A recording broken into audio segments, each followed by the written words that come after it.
Welcome back to Strike a Chord. Now, if you play the guitar or have ever even thought about considering starting to try to play the guitar, then you have to meet my next guest. Renowned guitar master Guthrie Gauvin was in the city conducting a guitar workshop recently, and I swear, the whole time I was watching this guy, my face looked like this. Take a look and you will see what I mean.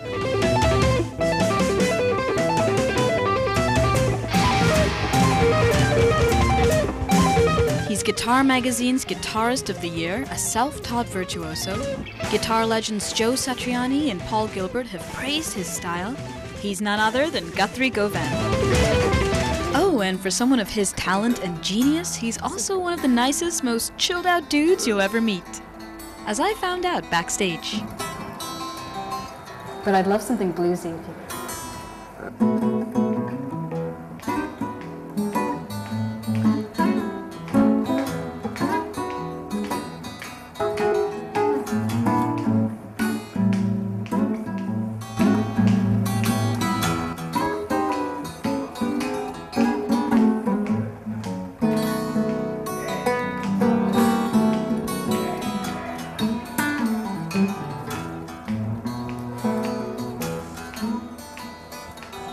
Do you know that one? No, I don't. Can you teach me that? It's a classic. It's just that shape. Okay. Basically that, and then it goes all the way down.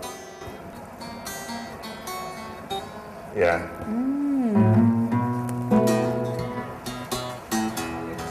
So how important do you think scales are, like when you're being creative, when you're being imaginative with the It's instrument? like the alphabet.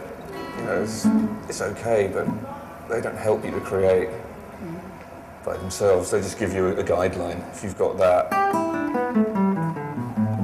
yeah, it's a scale. But you're not creating with it yet, you're just playing the scale. You just remember that there's a bunch of notes that sound good. So when you improvise, there's a safety net there, and you know most of what you play will sound okay. So do you think back to scales when you're improvising at all? I try and think about absolutely nothing. It seems like the more you have to think about, the less you're feeling it, because you can only be doing so much of one thing. So on a good day, I'm not thinking about anything. You just invent some abstract stuff in here and it comes out through the amp. And when you're not feeling inspired, that's when you have to think back to theory and scales and all that stuff.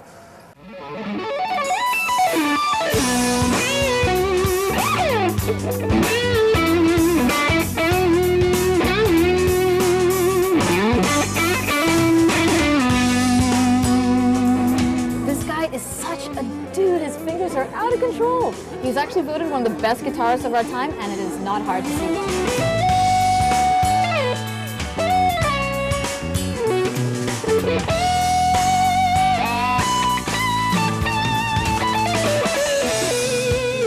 I'm a huge fan of Guthrie's.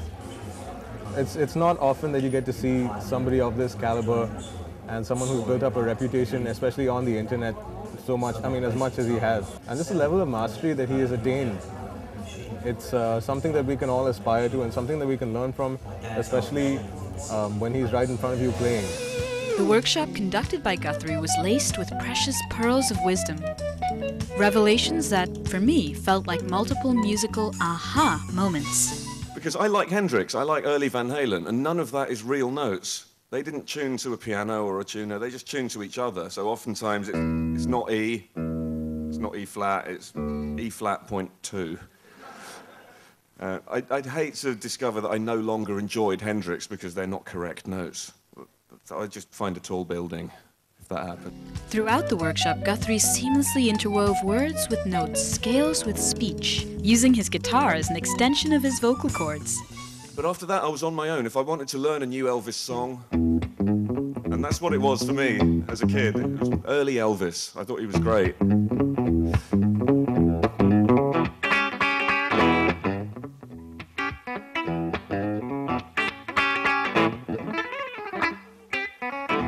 He didn't do that, but... Tell you who did do that. Chet Atkins was doing that lick in the 50s and 60s. I swear, Chet was doing that way before they invented distortion. So if you, hypothetically, if you lost your voice, do you feel like you'd be satisfied expressing yourself just with your instrument? For the most part. Yeah? I don't know how to say, can I have a beer, please? Or, How would you say that? How would you say, could I have a beer, please? On my guitar.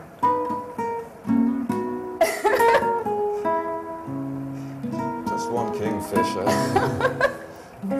Tonight, tomorrow would be too late. It's now or never.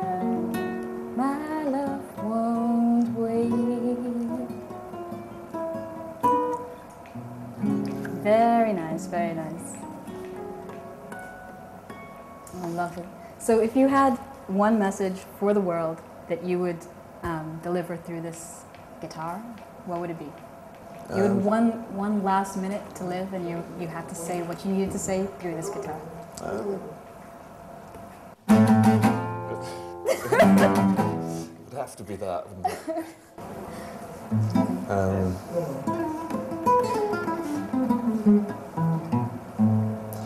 No, I guess if you had 1 minute left to live, you'd play a happy chord. Like that. You could die smiling.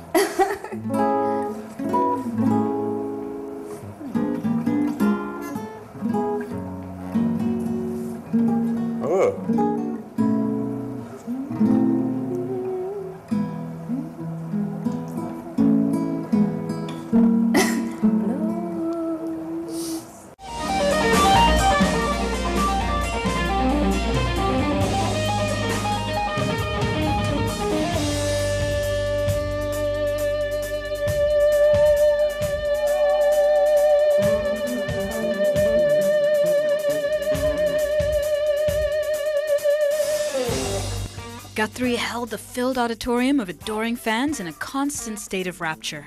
Lightning fast finger movements, imaginative tapping techniques, making the guitar sound, well, not at all like a guitar.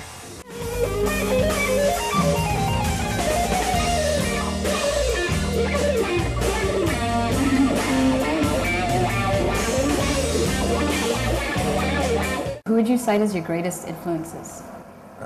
There's a cheesy answer, which is my parents. Because they surrounded me with music when I was little, and I soaked it all up, and that's probably why I'm doing this for a living today. So that's the cheesy answer. Other than that, probably Eric Clapton, early Clapton when he was angry, Jimi Hendrix, the obvious guys, and the surprise guy would be Frank Zappa.